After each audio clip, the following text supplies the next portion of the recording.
Hi, I'm Paula Gretzinger and you're watching Parentology. Today we're talking about homeschooling. What are the benefits and how do parents get started? Also, how early is too early to bring your child to the dentist for the first time? And how do you know if they're doing a good job brushing their teeth? But first, let's meet Parentology's Parents of the Week. Hi, I'm Sandra Foyt, homeschooler, travel writer, and mom to a teen girl and tween boy.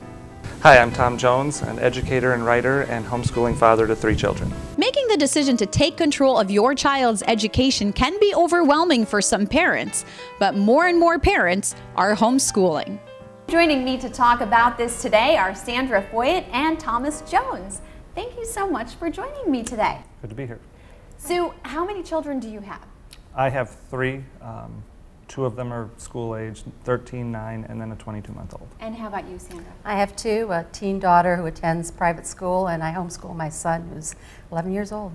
And how long have the 2 of you been homeschooling? I've been homeschooling since my older son started with school, so he's been all along, and he's in 8th grade now. And how about you, Sandra?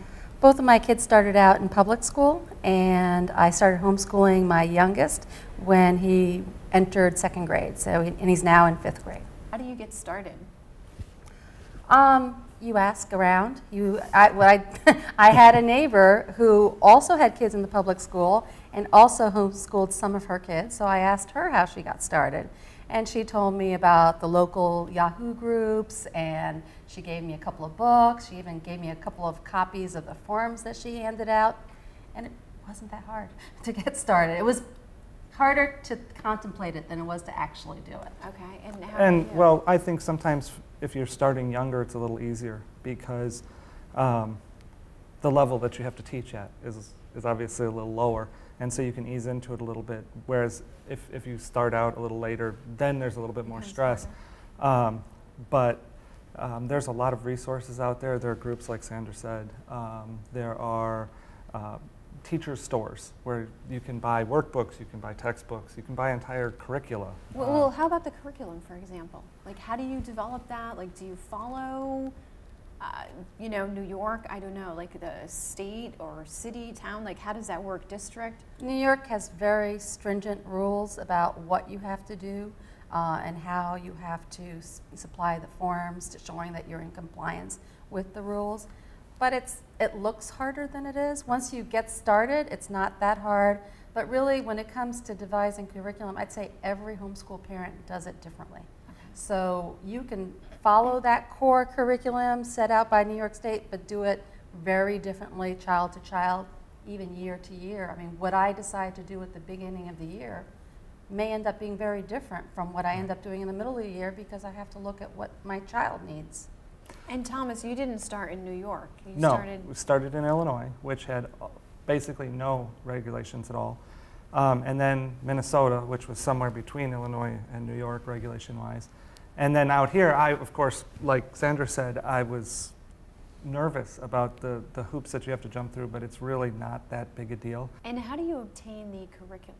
Like, is there a place where you can go and buy it, or do you create your own? Like, all of that, Paula. There are some people who will get what's called curriculum in a box, and they will follow the curriculum in the box, and they're very happy with that.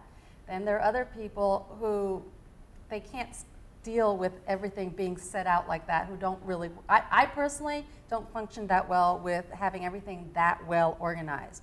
I also have an older child who has gone through public school, gifted education courses. I have a lot of resources that I have put together because of my older child. So I can pull, I don't need to use that curriculum in the box. I have resources that I can use that work for my child at this time. Do you test them every year? New York has rules about testing, and it's kind of confusing, but the basic thing is that by 5th grade, they need to do one of the approved tests, and then it's every other year, I believe, that technically that they're supposed to do. But and then 9th grade on, it's every year. Right, but then in order to be eligible for the Johns Hopkins programs for gifted students, my son does those tests as well. So You know, we have the test that you have to do for the state, and then the test that you do to be eligible for other things. And if if your kids have the desire to go to a good college, a lot of homeschooling parents do a little bit more testing-wise, I think, a lot of times, because they just want to be sure that they've done enough to prove to the college what the child can do. Any advice that you would like to give to parents that are watching the show today and are debating, thinking, hey, would this be something that I could do? What's your advice? I think the easiest way to start to get a handle on it is to join one of the online support groups for homeschoolers. Lurk on the site, listen to what other people are saying, and then ask any questions that you want. Homeschool parents are very supportive, and they will answer your questions. And we know that when you're thinking about homeschooling, it's very stressful taking that jump and looking to something that is unknown. So there are plenty of parents that will help you get there, if that's what's right for you. And that there's the same set of questions everybody seems to have, that some of them that you've asked about the curriculum, about the regulations, about can I do it? Just can I as a person do it?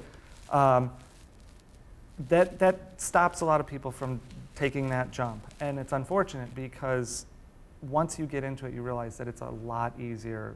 You know, we talk about that New York has these rules about what you have to do. It is fairly standard. It says you have to do, a certain amount of math. You have to do math, you have to do English, and pretty much everything else, you have to fulfill certain core requirements at a certain point. Right. But it's very general. It's not, I think you could probably even, it's pretty general. It's not hard.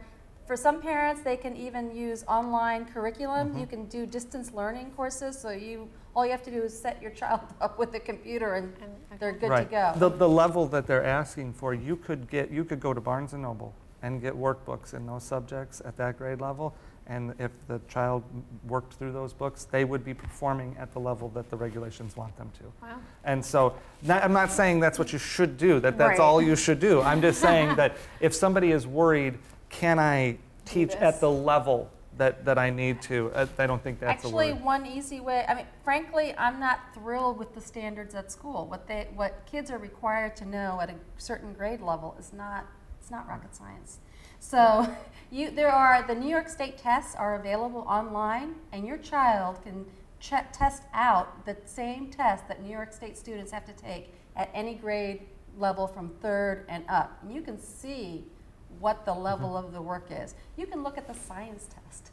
Wow. You will laugh when you see how easy the science test is for one of the elementary students. They're all online. Thank you so much for joining me.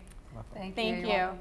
And if you would like to know more about homeschool, just log on to my website, parentologywithpaula.com.